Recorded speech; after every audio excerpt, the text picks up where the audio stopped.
All right, here we go. Good morning, good afternoon, and good evening.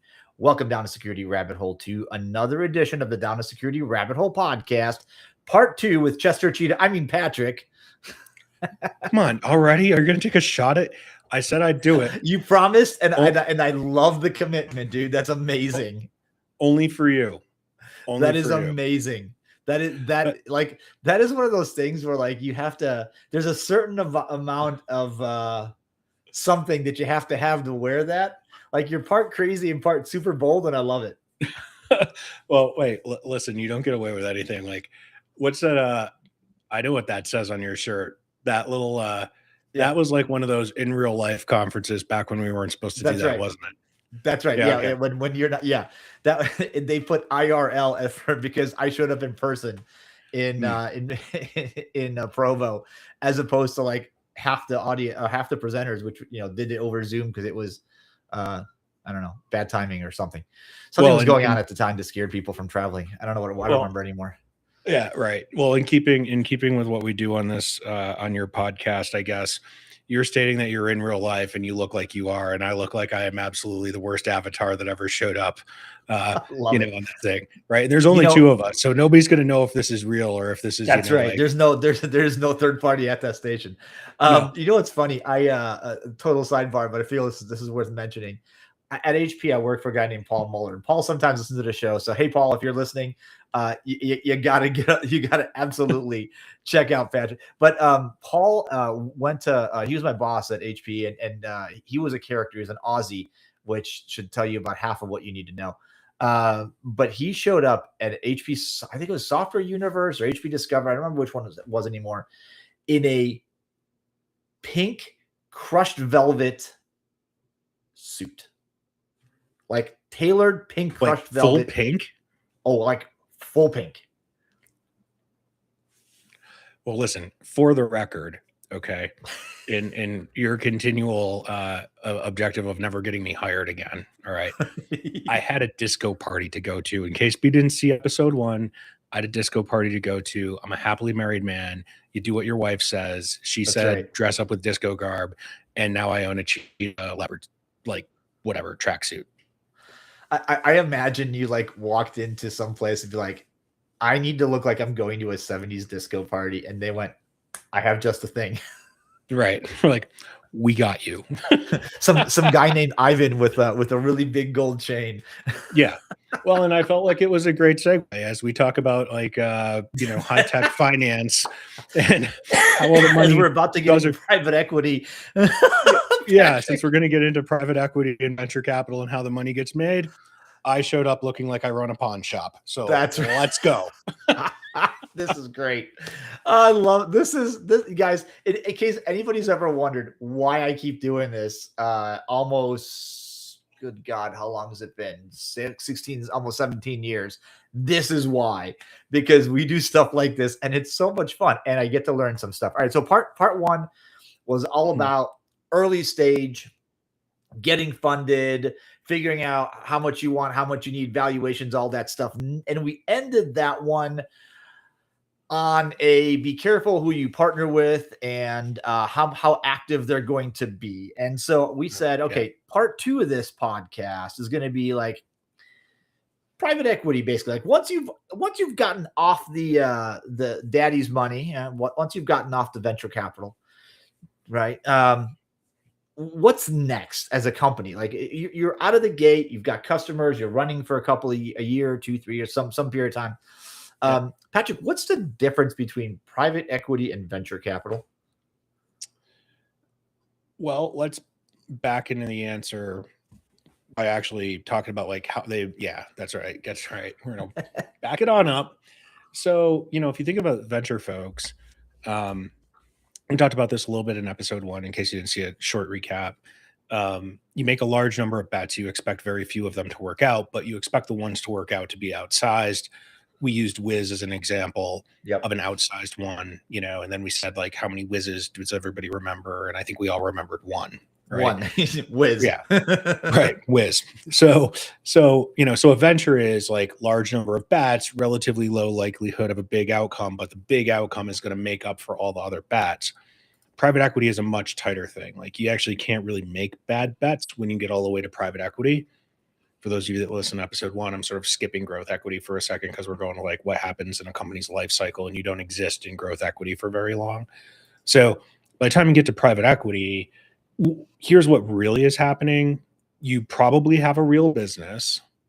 You probably don't have any spending discipline. You probably haven't optimized the business / found efficiency.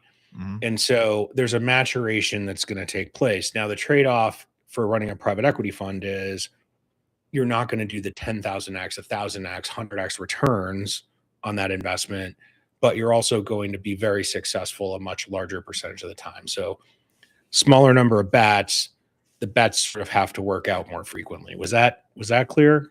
That is. So yeah, it's a same casino, different table game. Got it. Love that. Yes, that's exactly right. That makes sense because yeah, because so VCs make a bunch of smaller bets, 80% flop. The one or two that work out are massive, and you're like, yes, all right, next fund. Yeah. Okay. All right, I think I got it. Yeah, and by the way, like just you can go down through the list. Like at one time, Google was venture backed. By the way, sort of put Kleiner Perkins on the map. Yeah. Right. DocuSign was venture backed. Like you can go back in history, and there's some wildly successful companies. And this is sort of make the point we made last time. I don't want anybody to walk away with, especially on the one where I showed up in a cheetah jumpsuit, the fact that all these people are pirates. That's not the case. Like there are plenty of good businesses that have been built out of these things. However, if we just take the odds, to use your, you just came back from Vegas. I love that analogy. The odds are more are going to fail than are going to succeed. Right. Yeah. So right, yeah, that's sort of the difference. So you go from growth at all costs, right? Don't worry about revenue. Don't worry about profitability. Just grow. At what point do you, because there are companies that I've worked for in my history or have thought of, but definitely worked for, that you're like, we should be past the point where it's grow at all costs. I don't understand. Do companies get stuck in that motion? Do they not make is there a point in time where you got to make that like, okay, it's time to switch to actually start making money at some point? Short answer is yes. That transition is very rarely made by the people that got into the investment, which is one of the reasons why you very frequently see a transaction that takes place and you take a company and, Raph, like this is like sort of your crew. So I think this will be very like, this will resonate with your audience. Those are the times where the people that are in your audience are like, I love that company. That company's amazing, blah, blah, blah. Then they get bought by private equity and everybody's like, what just happened? Yeah. Well, the what just happened was somebody who sees the P&L, doesn't just see the product, doesn't just get the swag, doesn't just go to the show. Somebody's like looking at the money, comes back and says, hey, y'all, the growth rate that you have had now for the last, pick the number of quarters, 8 quarters, 12 quarters, isn't what you said it was going to be. So we need to make a change. And that is typically, oftentimes that's when one of the existing investors says, hey, this is no longer what I'm good at. Somebody else has to come to the party. Okay. That happens in changes from growth equity into private equity. That happens sometimes when it goes from venture straight to private equity. That sometimes happens when it goes from venture into growth equity. And the growth equity people aren't looking for 40, 50, 100% growth, right? But they're looking for, something greater than 20. So what happens? Somebody shows up that's a professional and says, hey, you can't continue to spend at this rate given the growth. Okay. And we didn't talk about this the last time, so I'm going to bring up one word. Usually when we talk about these companies, we'll hear like revenue, bookings, growth. Very rarely do you hear cash. Okay. But the truth is, companies run just like our own bank accounts. All those things need to translate into cash. So if you think of your offer letter as booking, okay, then you think of your paycheck as revenue, okay, let's just say you had an offer letter, but they never actually issued you payroll, there would be no cash. Okay. And you pay your mortgage with cash. Right. Right. So someplace when you're talking about all these different metrics, and we mentioned this on the last time, so I want to tie the metrics back in, you get to a place where the metrics that we talked about, churn rates, ARR growth, bookings, like all these sort of softer metrics aren't translating to cash in a way that lets the company run successfully. Okay. Is there like a limit? Because is there a limit, like a time limit? Like, I'm not saying hard limit, but like, as an investor, right? You put in 10 million, you and, you know, 6 buddies go and put in 10 million bucks in. The company runs, it's growing at, you know, first year it gets a couple customers, next year it's 20%, and it's 25%, and it's 30%. Like at some point, like it will start to level off, right? I mean, Sure. companies believe they can keep growing forever, but that doesn't seem to be the reality of the space we're in. We're not selling, you know, wood planks. We're selling specialized tools to a market that is finite. That's right. That's right. Well, so I mean, there's a couple of ways that gets worked through. So let's start off with the why first, and then we'll back into the what causes the why. So if I needed to double my money and I only had $1, then to double it, I'd need $2. Okay. That might seem reasonable. It's still only $2. If I had $5, I'd have to go to $10. Okay. Still reasonable. If I had to double my money and I had $1 billion, I'd have to go to $2 billion. All of a sudden numbers get real. So a lot of times when you talk about growth rates, that's actually a really good time to report back to how much revenue a company has. Because if they're saying we're going to go grow 40%, which by the way, we hear in security all the time. Oh, I'm growing at 40%, 50%. Yeah. Company doubled. By the way, you and I doubled a company together at one time. Yeah. Okay. Like that's one thing when it's $20 million, $40 million, $50 million. Get to be, and we did it on a company that's like $200 million. Yeah. You know, gets really hard.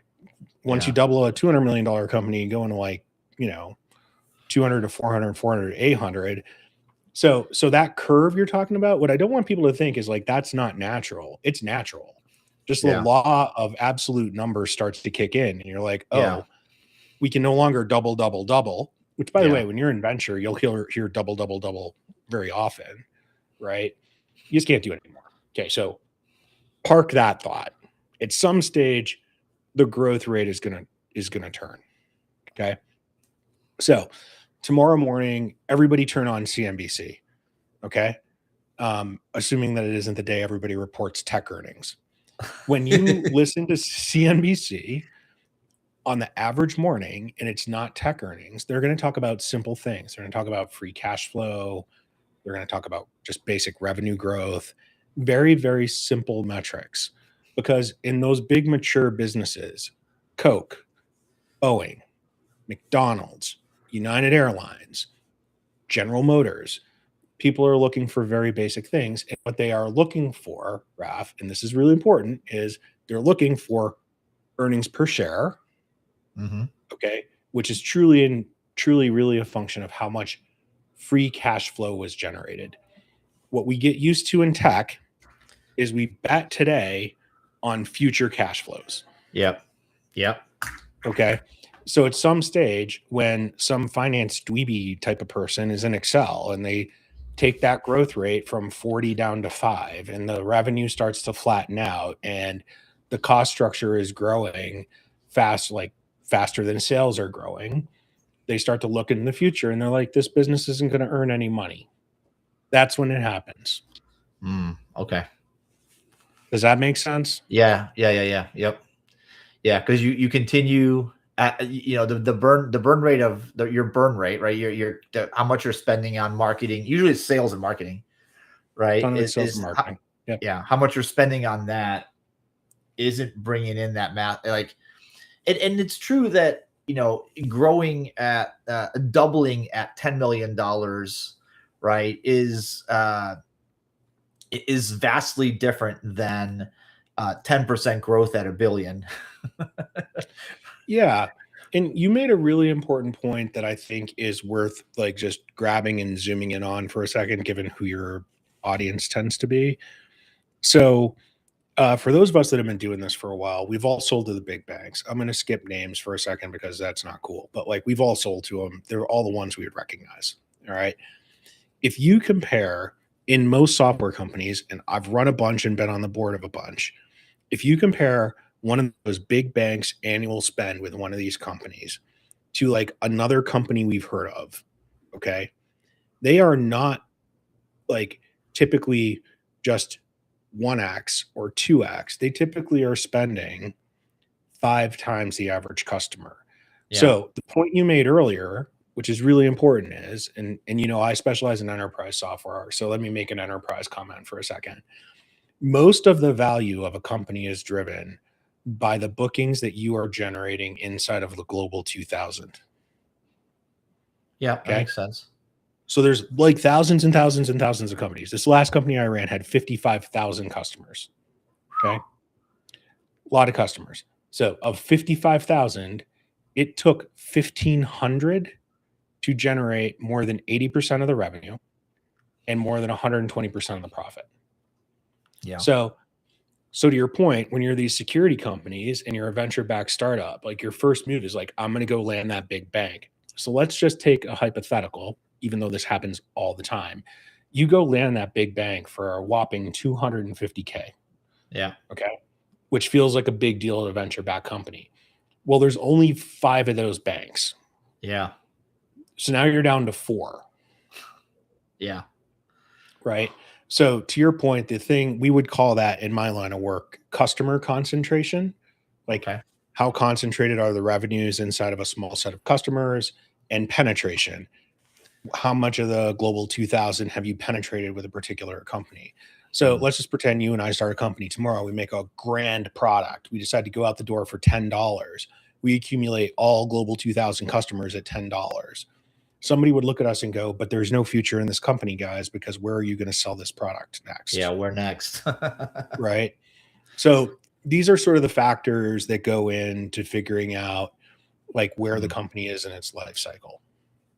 That gets scary pretty quick because we like to think that you can just keep selling and selling. There's lot. I mean, there are lots of buyers, but there's and you know those are like the call them bluebirds, right? Those are just like those massive deals that show up.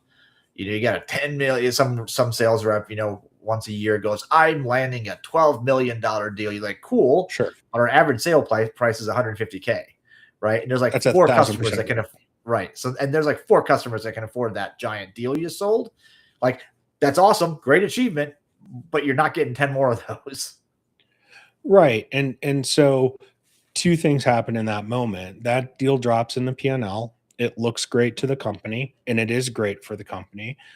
But this whole conversation started with people talking about the future value of the company. Yeah.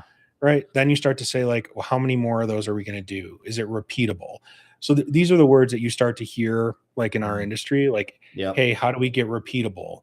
How do we get to velocity? That's another favorite word. Yep. And so sooner or later, I'll introduce a concept. This is where you get into product segmentation. Like, can your product just sell to the enterprise? Can it just sell to the mid-market? Can it just sell to SMB? Can it sell to all of those? And inevitably what happens in a product is it bumps up against a boundary. It starts off as a mid-market product, wants to go to the enterprise, starts as an enterprise product, wants to go to mid-market. All of those are about, ready for this term, TAM expansion, like total addressable market expansion. You know, until you figure out like this combination of what's my price, what markets am I going to serve, what's my current growth rate. If you know those things, you can start to project how long can the company continue to grow. Does that make sense? Yeah, completely. Because then there's a very finite point at which you want to start. You know, profit and revenue becomes, I think, probably more. You know, it switches to more important than just all out growth. Yeah. Now, I think the primary metric that gets used, it's oversimplified, but it's one that when you're running a company, which tends to be, you know, the job that I've had and been fortunate enough to do it a few times, we tend to say things to, folks like, hey, this is what new logo growth looks like. Yeah. Okay.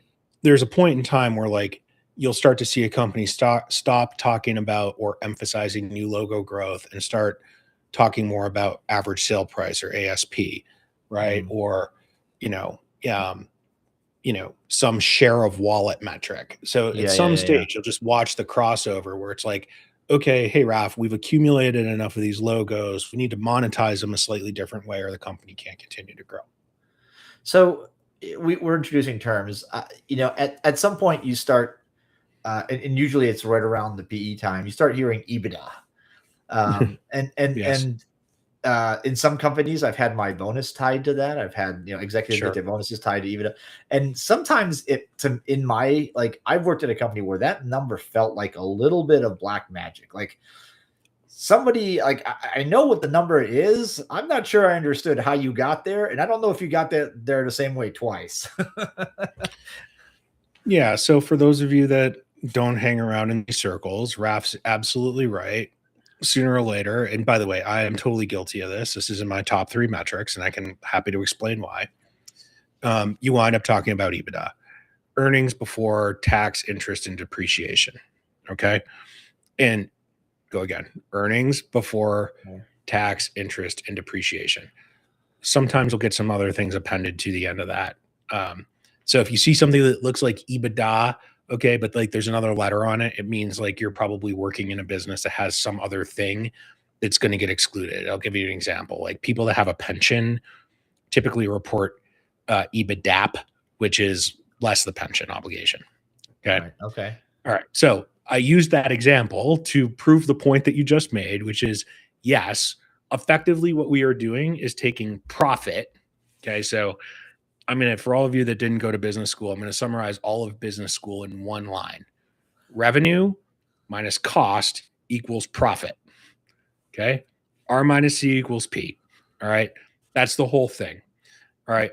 So if R minus C equals P doesn't look great, you grab the P and you redefine it. Okay. And so if you redefined profit, you would make it EBITDA. All right. And there's some good reasons to do it. And to be candid, the reason why you hear so much about it is it's sort of the uniform metric used in financing that sort of is representative of profit without being too stringent. So think of it as profit with some exclusions. That's how you many times determine interest rates, credit ratings, things like that. Okay. So is it meaningful? It is really meaningful. Is it easily understood? No. If you worked at a company and you said to the CFO, hey, give me all the things that went into the calculation of EBITDA, the list would be very long. And just so nobody gets totally freaked out about it, I mean, there are rules that are applied to it, but there's also human judgment. And so, yes, I would say you're like half right. It's not like black magic in the bayou. It definitely is like grandma's sauce. Okay. That makes sense. Oh, I like that. That's a good analogy. We got the All good right. analogies going today. I like that one. Okay. Yeah. So, and by the way, it's not the same household to household, not the same company to company, right? Yeah. But, but like if you are hearing, like if people listen to this or hear the senior leadership talk about EBITDA, should they be petrified of it? No. It's a very standard metric to be used. At times, is it worth understanding what goes into it? Sure. Okay. Like you are mildly comfortable with that answer. Yeah, and that's probably the right place to be. Yeah, because I've been in organizations where we feel like we're going in the right direction, things are great, and EBITDA is X, and a quarter goes by, and suddenly it's like a totally different number. You're like, but nothing's changed. What happened? And I don't know that maybe it's like nothing's changed, but nothing to us, the employees, have changed. Like we don't understand what happened because some obscure piece of business.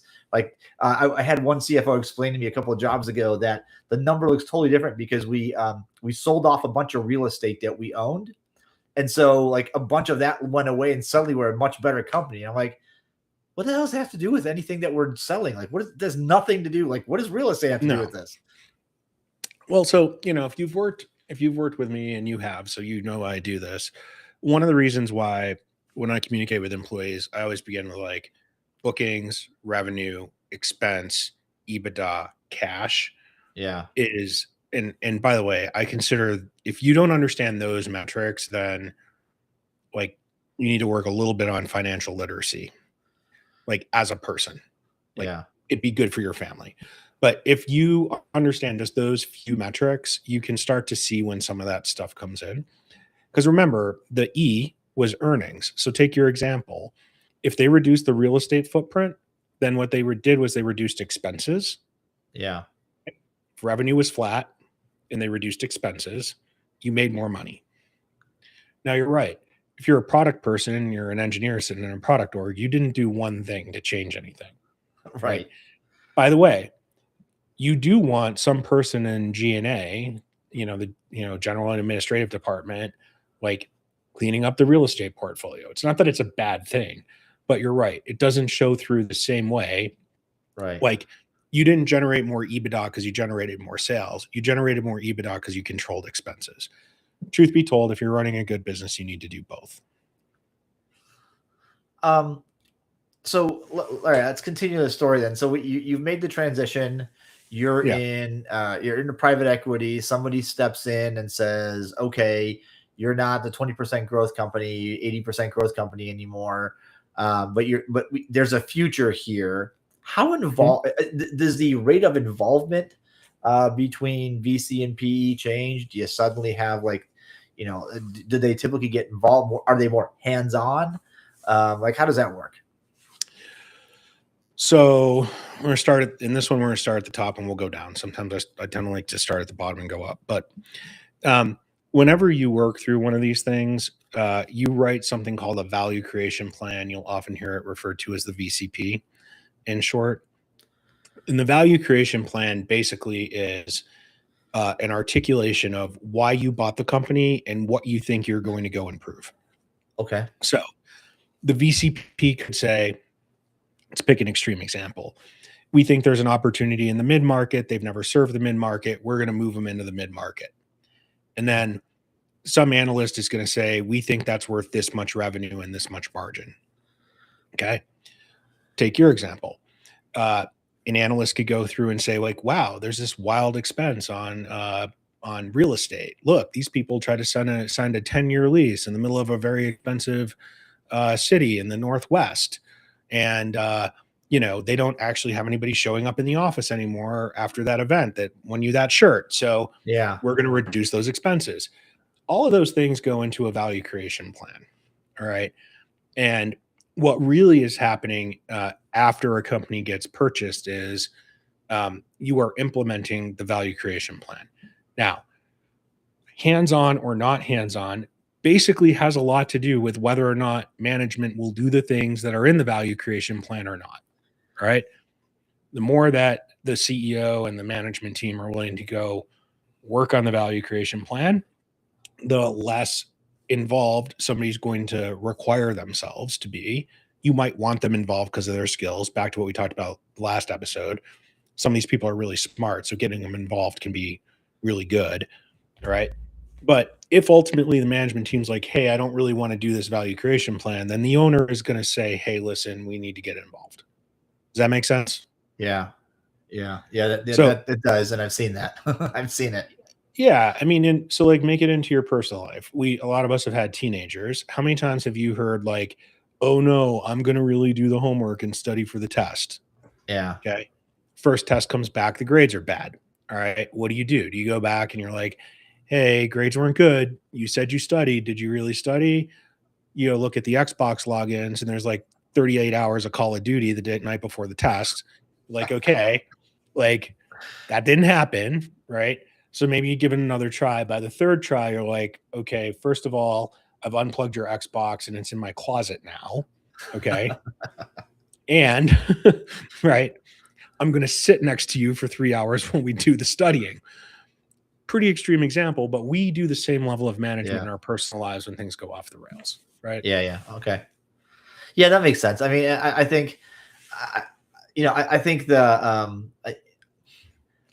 I lived a pretty interesting example that a couple of companies ago, um, where the partner was a junior partner, I think, that was Yeah.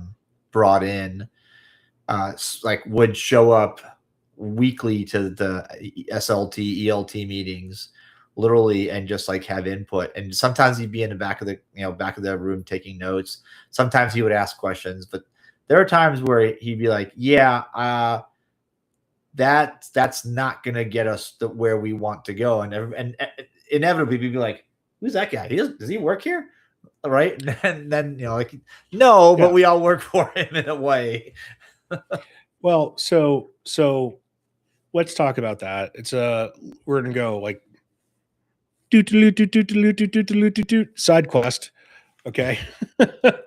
um, when you're working in private equity, one thing to be just kind of to consider is what I refer to as role clarity.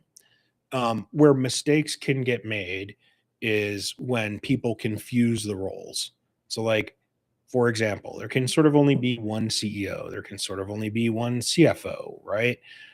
If a private equity firm or a venture firm, although it's much more unlikely with venture, if somebody steps in from one of those firms and starts to override management in a significant way, you will cause role clarity issues. And what role clarity issues will lead to is just that, a lack of clarity between kind of the subordinates in the organization and what the goals and objectives are. Bad sign. Now, that can, a lot of things can get you there. Like management not doing the VCP can get you there. Poor results can get you there. An overzealous junior person in a private equity firm can get you there. There's a lot of things that can get you there. But yeah, that's a yellow headed to red flag fast. Now, in fairness, to try to be balanced, when you're public, so when I ran guidance software, when we first met, right, I had 3 large shareholders, but then I had a bunch of other shareholders. Yeah. So the reality is, like, no one person could kind of show up and say, here's what you ought to do. But there were 3 or 4 people that had pretty big holdings that could offer input, and it was just that input. And by the Yeah. way, big holdings were like 10%. When you're in private equity, typically there's 1 or 2 firms involved. So, yeah, you're right. To some extent, that person in that room was sort of your boss because there were probably 1 or 2 private equity firms involved. They worked for 1 or 2 of them. And Yeah. so 50% of the shareholder base was represented by that person's input. Yeah. Pros and cons, by the way, in that pros and cons, Yeah. right? So and that's I typically saw, and it makes sense to me, right? So I typically saw it go from passive into like actively, we'll say, like it went from total passive, just taking notes, to like nudging and steering decisions, to flat out like, you're not gonna, like, don't do that, as things got better or worse Yeah, on in the company profile. sure. And that makes perfect sense because those Yeah. people have the most skin in the game. So let's just say for a second, those people bought the company for, let's use an easy number, $1 billion. And they now have, and they're expecting to walk away with 3 billion. All right. If all of a sudden they think you're doing something that isn't going to help you get to the 3 and might actually impact the 1, they're going to speak up. Yeah. Right. I mean, that makes sense, and it would make sense in everyday life. It makes sense everywhere else too. So like, I get it. Hey, Patrick, what happens when you've got, I experienced this recently, when you've got you're backed by two, a majority and a minority private equity, right? And since we're touching third rails at this point, it's like the tongue to the flagpole, but the flagpole's electrified. Um, We're gonna like, Ben so you've got, Franklin. So we're gonna grab it in a lightning storm. Is that what we're that's doing? right. That's Okay. right. All right. Let's go. Uh, so you've got two different, and they seem to have slightly competing priorities over time. And the minority is like, I didn't sign up for this, or the majority is like, I don't like where this is going. I don't think I'm in for this anymore. The minority's like, hey, you know what? I want to take this. And so they're going to flip. Like the majority doesn't want out, but they're just like, I want a smaller stake. I don't know where this is going. How does that impact the people that have interest in equity in the company, the people that have options in the company, right? Those that have some sort of financial interest in seeing this thing succeed, right? Because there's people that you join the company, you get a bunch of options. You're like, all right, I'm going to go get this thing done. And suddenly you've got overlords that are not in sync. And you see this, like, you hear things like leverage buyouts and recapitalizations and all sorts of ugly things. Like, those are words that usually to me, when I've been a part of them, those all associate with like, oh crap, part of the boat's on fire, there's pirates on the way, like we need to figure out which way we're going, we need to go figure it out right now. Okay, lots to unpack. We're gonna go. I know I threw a whole lot at you. That felt like that felt a little bit like therapy. I was gonna say, do you have a couch there? Because I feel like you should probably lay down. Okay, and if I could turn on the white noise machine, all right, over there, I would do it. Nice. All right. So before we get to the terms, let's try to land a point we made earlier. So remember when we said, like, we were talking about EBITDA, and I said one of the reasons nobody wants to talk about it, and in mature businesses, you always do. You talk about earnings and you talk about cash. Yeah. Okay. The situation you just described is typically happening when a company is running out of cash. Yes. Okay. And what's happening in that moment is somebody is having to make a decision of whether they're going to put more cash in. Okay. Or they're done. So, when you just a second ago, you sort of just described it as like one of them is going like, and the other one's like, no, I'm in. Okay. That is typically over the fact that the company needs more cash, and someone then has to believe that if they put in more cash, they're going to get a return. Okay. Yeah. So now we go back to, at the end of the day, all these people do is sell you expensive money. So let's try to tie some concepts together. All right. We went through episode 1 and we left episode 1 with a big valuation. Remember that? Yeah. Yeah. Okay. And we got that big valuation because our growth rate was great and all those things. And we didn't want the dilution. Right. And so the big valuation was good for the venture person and it was good for the founders. Okay. But now all of a sudden the company is signed up to deliver this big value. We're now in episode 2. Time has passed. We burnt all that money. Okay. Back to burn rate. We burn all that money. All right. So now the same, pretend the guys are with us again for episode 2, right? All you all show up and you're like, hey, Patrick, we need more money. Right. Well, now if I'm going to put in a check, I might have to really ratchet up that valuation. Right. Okay. Now let's pretend we don't think that valuation is right, meaning it's unachievable. So you still need my money. Okay. But I can't really raise the valuation. Okay. Because the performance doesn't say that you guys are going to be worth that much money. All right. Now pressure enters the system because you need the cash. It's hard for somebody to see that future valuation. That starts to be the fork in the road where, somebody might say, hey, listen, I'm out. I don't think I can get my return on this next invested dollar. All right. Somebody else might say, okay, I'm in. Now, let's talk about why they might be in. They might see a future where they get a return on that invested dollar. Or are you ready for crazy land? Get out your cheetah freaking tracksuit. They might do it because to use your Vegas analogy, they're doubling down. Yeah. Okay. They're afraid it's going to wash out. If it runs out of cash, it's worth 0. Yeah. So now they have to go fund it. Okay.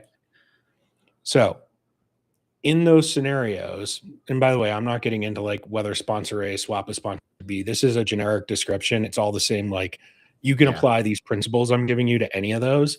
Okay. Somebody is really saying like, hey, my position is so I'm so invested in this company. I have to do the next round. By the way, that happens in venture a lot. Also Yeah. happens in private equity. A bigger firm might say, I'd rather just walk away from this, step back. In that case, what they're going to do is sell their position. The real question then is whether or not somebody can get the valuation, okay, that was expected before, or somebody's going to have to go deal with that valuation. This is where you would hear something called a down round, wouldn't be where Okay. you need the money. It doesn't support the value anymore. So everybody's going to get compressed.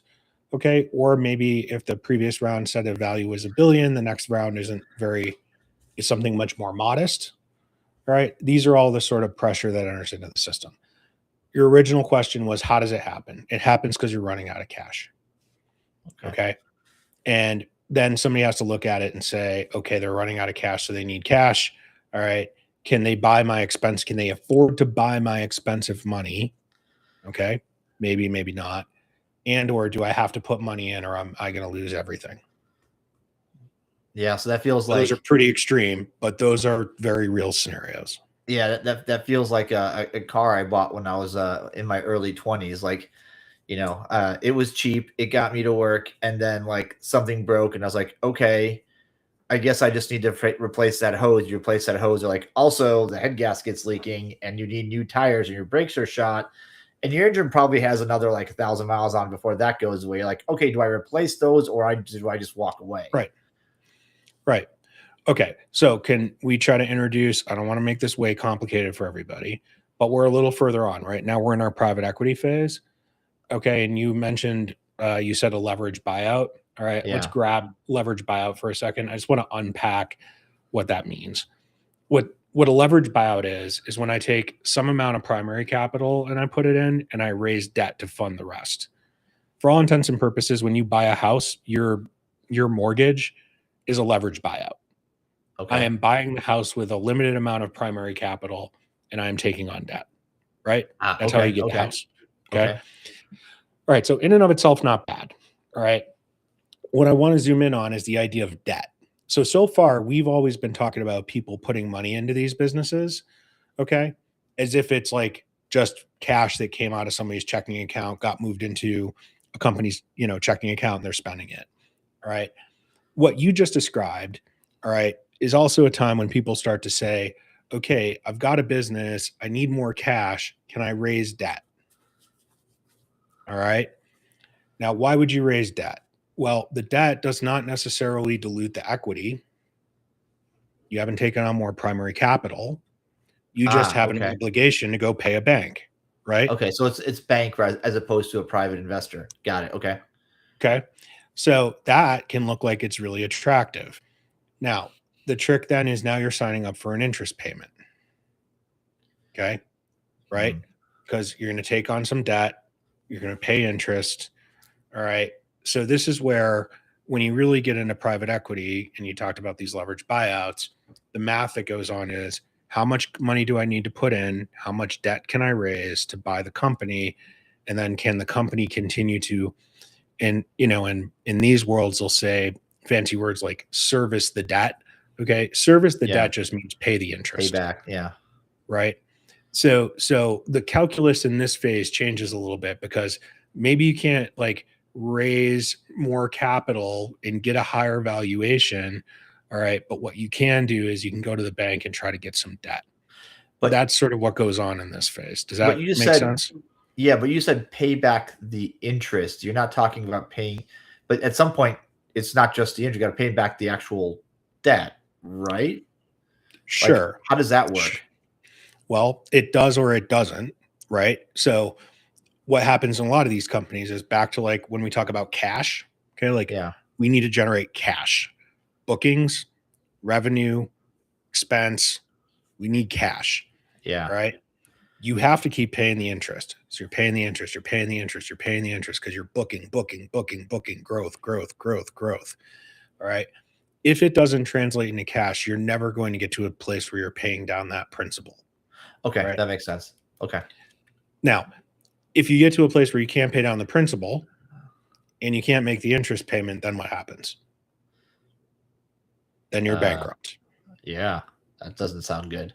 Okay. So, like, just because we're trying to do this whole thing in like 2 episodes, that is when you will hear lenders wind up owning companies. Okay. Okay. Private equity firm bought it. They did too big a leverage buyout. Company can't service the obligation anymore. Private equity firm doesn't want to put another dollar in. All right. Company winds up, can't make its payments, can't make its interest obligation, winds up owned by the lenders. Now, you might sound like, hey, Patrick, does that ever really happen? That just happened to a company called Medallia that was owned by Thoma Bravo for like $5 billion. So, Ooh. like, if you want a good case study for your crew, even though it's not cyber, on like why I worry about this stuff, that's a really good example.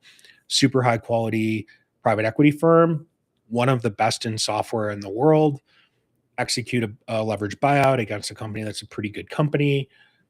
Market changes. By the way, they did it during ZERP. So it kind of like ties together all the themes we've talked about. Yeah. All right. Get to a place where they don't want to put another dollar in. Interest obligation starts to get to be too much. That servicing gets to be too much. And now it's owned by, among other people, Blackstone, who isn't a software private equity investor, but did lend money to the company.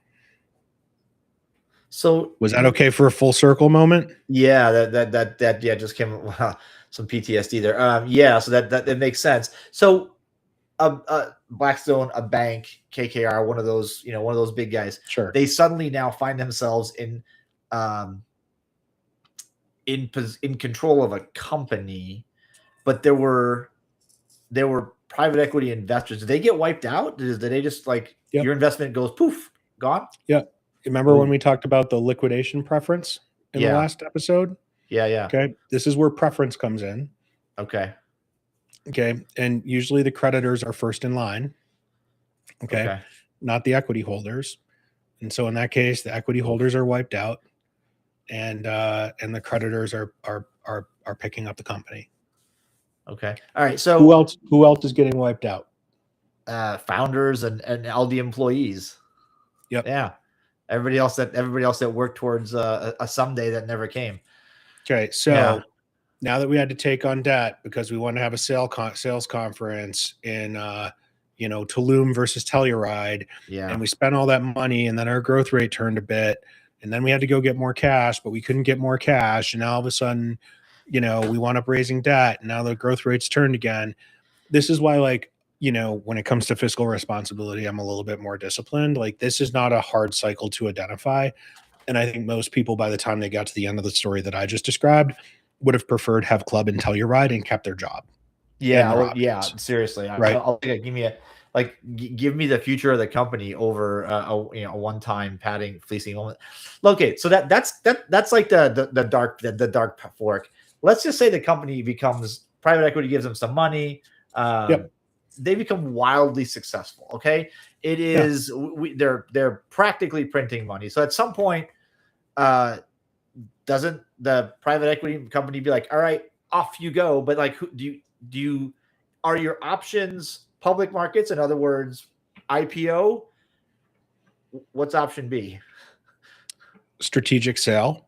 Okay. So IPO, sell to a strategic, sponsor to sponsor trade. Those are sort of the typical three. Sponsor to sponsor trade might mean, Raf, you run a private equity company and I run one too. Okay. Turns out I have an identity management asset. Okay. Just hypothetically, you have a machine identity management asset. Okay. My identity management asset is bigger than your machine identity management asset. You're like, hey, I could scale it on my own. All right. Try to put all the money back into go-to-market, but Patrick's got something that's pretty good going. Meanwhile, I'm saying I still need growth. All right. And I have an incomplete portfolio. Maybe what we ought to do is trade Raf's company into my company and put them together. All right. That's still considered a sponsor to sponsor trade. Okay. Even though, like, to some extent it's what would be called a sponsor backed strategic acquisition. The other way it could go is my private equity firm is focused on running things for cash. Yours is focused on running things for growth. You don't think the growth story is there anymore. I draw the conclusion I can run it for cash. I buy it from you, and I'm going to run it for cash because my tie out the terms, my value creation plan is different. So, got it. Private equity firm goes in, let's say, gets back to double-digit revenue growth. EBITDA has actually expanded like by 100%. That wouldn't be unusual. It's doubled. Okay. So it's profitable and it's growing. All right. We could consider an IPO. We could sell it to a strategic. We could do a strategic back sponsor. We could do a sponsor to sponsor trade. Okay. All right. What's the typical avenue then for like what's the most likely outcome? Because there's depending on the public markets, like the way where the global macro economy is, Yep. micro, all that stuff. Like there are great companies that try to go public in bad times and they get punished horrifically for something that I don't think is really necessarily their fault. It's just circumstance, right? How do you, if you're trying to like take the good path, what's the most likely outcome, and where do you see companies being successful? You probably didn't buy a company in private equity unless you thought there was at least a plausible strategic outcome. Okay. So typically you would underwrite it and say, like, here is, and the words that would get used are, here's the exit universe. What that means, like demystified, that's like, what are the set of companies that may reasonably buy this company?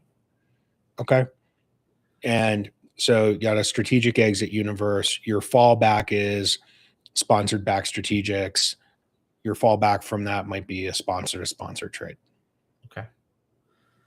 And then so let's say you go public, because that's a cool exit, right? You go public, company goes public, it is now free from its backers and creditors, and at least in part, right? How do I think the question that comes on my mind is, I'm an employee there. How do I get paid on that? And where am I in the pecking order? Because I imagine it's pretty far down. Yeah. So let's take a real one. We sold Venafi to CyberArk. Okay. Published transaction, combination of cash and stock. And so what typically happens in that case is some portion, first of all, the structures of these deals all vary a little bit, but I'll give you the parameters, and these parameters vary from 0 to 100%, and then I'll give you like what's common. So in some cases, in an all cash deal, right, everybody's ownership, whether it's options, it's some sort of like private equivalent of an RSU, all just gets converted to cash. You wind up with a check. Okay. And even if that company was sold for cash going into, we'll just take an example, CyberArk, right? Yeah. CyberArk had a sold stock, right? They had a stock, right? In that case, if it's an all cash deal, you're going to take your cash away. Maybe you wind up working for CyberArk, maybe you don't. All right. CyberArk continues to have a stock. All right. In a cash stock deal, sometimes what happens is a portion is paid in cash, a portion is in stock. In private equity, sometimes that stock is held by the private equity firm, and that's because the distribution of that stock can't go directly to employees. All right. Okay. Typically, in these scenarios where a strategic buyer is involved, the employees that are going to remain on with the company might get some stock in exchange for their new role. So oftentimes when you hear somebody say like, okay, I just got stock, it might not have anything to do with the exit at all. It actually might have to do with the fact that they're now working for the new company. All right. Yeah. Okay. So I've directly been a part of that. That explains it a lot better than I understood it at the time. Okay. That makes sense. Here's why. Let me try to help you with the why. So, and let's take your scenario of where it went public, because this applies to there. And let's just say this is, in case you have international folks, I'm going to use the US securities rules. Okay. They're sort of the same around the world, close enough for government work. All right. You're not going to be able to sell all your stock right away, right? Because there's going to be rules around how long you have to hold, or an agreement in the deal for how long you have to hold, things like that. So if a stock-based transaction goes down, it's not unusual for the public company to say to the company that they're buying, hey, listen, here's the parameters on which you can sell your stock. That way, there isn't one day where all of a sudden a big bunch of shares flow into the market and impacts the value of the stock price to Yeah, other that's fair. shareholders. Okay. So it's totally above board. It's totally fair. So that oftentimes is managed by, the private equity firm on behalf of the employees. In that case, they're going to go sell that stock based on some agreement that they had with the buyer. And when that stock is sold and the cash is collected, the distributions are paid to the employees. Does that make sense? Yeah. Okay. All right. I think that gets us. Let's see. What do we miss anything in this conversation? Trying to think of. No, man. We went from companies being born to companies being sold. Yeah. We talked about private equity. We talked about venture. We didn't touch a bunch on growth equity. I don't think we have to. Everybody should just know that's like it's a added round. Okay. To pick up on where we left off the last time. Those people very rarely are executing any of the things that we talked about. They're just putting capital in at a time that's important to the company. We've sort of talked about debt. We didn't spend a lot of time on it, but when you do a leverage buyout, the debt is the leverage. It's the L part of the leverage buyout. In those cases, you're taking on an obligation like you would in your personal life. So when you're thinking of your company or you're working at the company, there's a debt obligation. I want you guys to think of it like a mortgage. All right. And whether or not you can continue to make your mortgage payment. All right. We talked about a cash sale and a stock sale. By the way, I don't think one of those is necessarily better or worse. So I don't think if you're an employee, you should be worried about that too much. Like everybody's incentives in that moment are profit maximizing. So, yeah, I don't think there's a whole lot to do there other than maybe understand the mechanics. So I guess I'll go maybe, Raph, as we wrap up way back to the beginning. We went through a few years where the market wasn't particularly rational. And I guarantee there are audience members who are working at companies who struck their deal or took their money or were started or incubated during that period of time. And I think what got me to this podcast with you was the notion that you worry about whether or not, you and some of your friends are in the right spot at the right time. What I would hope you can do across these couple of episodes is pull out some of the key points to think about when you're reflecting on the company that you're working for today and whether or not it's well positioned for the outcome that you're looking for, or at least gives you maybe a better sense of how you can value the stock that you've been granted the company or the options that you've been granted in the company. So I don't think I have anything to add other than to say what I hoped to do when I showed up with you to do this was give enough insight and sort of financial literacy to folks so that they can reflect on their situation and think about whether they're in a good spot or not. And I hope I helped with that.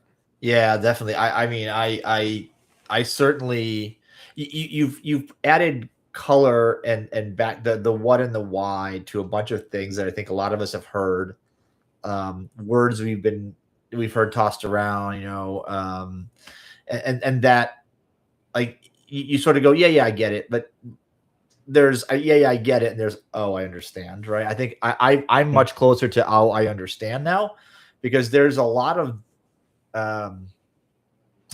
stuff that goes into trying to understand what, not just what phase or where the company is, but like what the right strategy is in that moment from the CEO down to individual employees, right? Should I be worrying about the money we're spending as it applies to, like, hey, are we having too big of a party? Should we be doing this? Should we be spending money right now on getting our name out, or improving our product, or hiring more sales, or like knowing which? And I think that's really like where you get really good CEOs, and then people that just sort of are well, not, and that is helping the company they work for, guiding that through. And if there's anything I've learned in the experience of this in real life, is that it's not as simple as we would like. This is a very complicated process.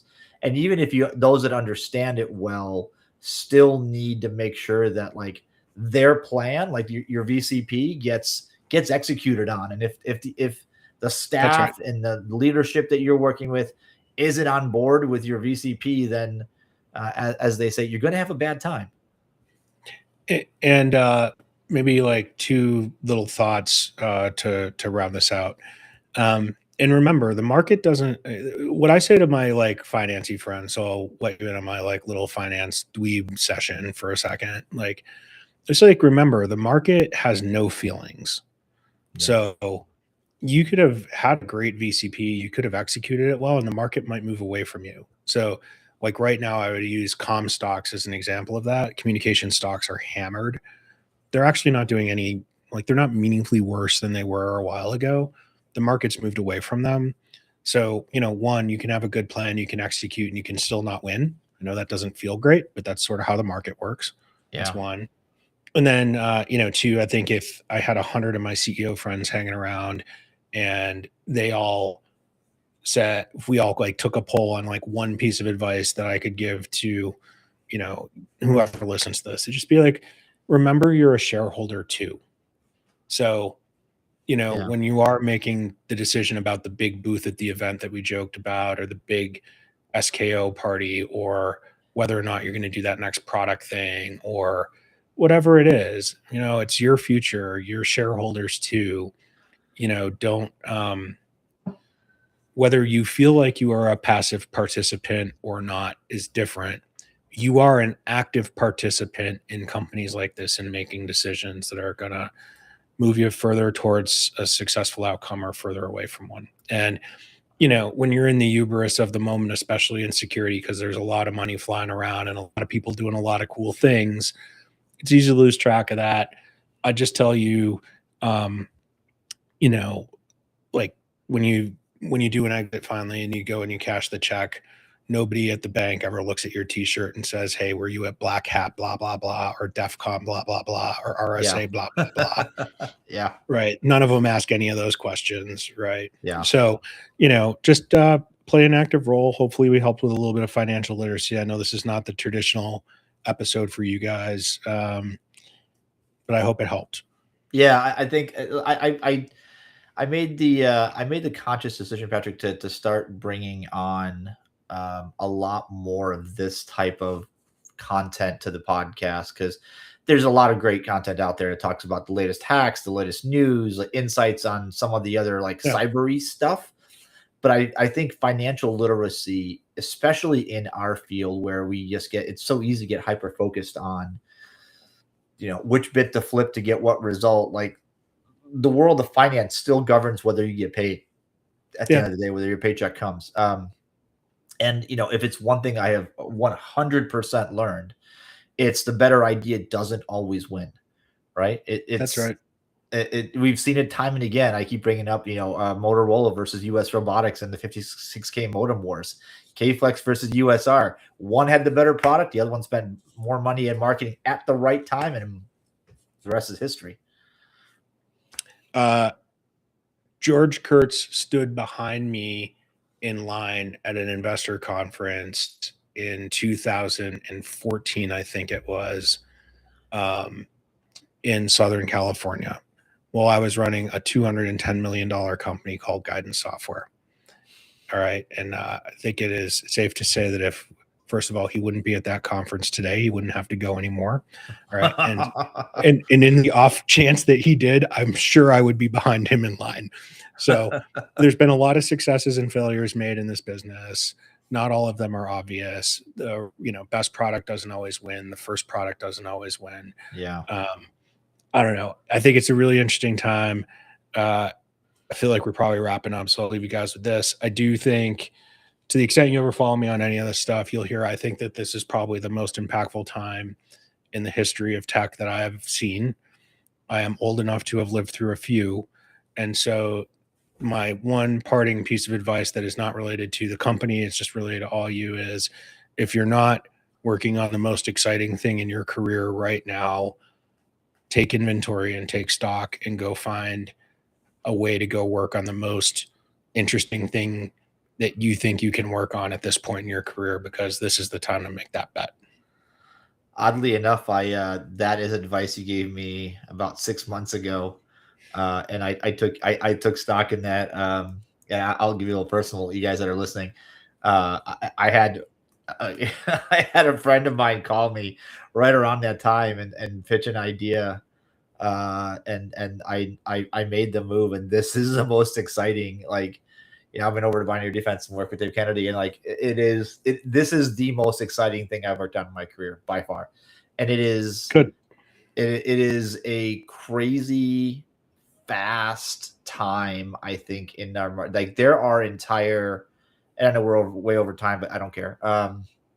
There are entire markets, like the software market, at any given point in time. Like Kramer talks about this, all these other guys, investor guys talk about it. Like on Monday, the software industry is decimated. On Tuesday, they figured out a way to leverage AI to become amazing. On Wednesday, they're back to being decimated. You're like, holy crap! Can somebody take a breath for a moment, right? Yeah. And you, like you said, sometimes the market moves away from you, and nobody knows why. Sometimes the market moves towards you, and you got to capitalize on that moment. So, I thank you, Patrick, for sharing a whole bunch of financial literacy for us. This is huge, and I'm gonna put this one up, and this will be a favorite. And I hope you guys listening come back to. Hope you've gotten a chance to check out Patrick in a cheetah print tracksuit, because Only for you. It is a sight to behold, ladies and gentlemen. He did it. He said he'd do it, and he does it.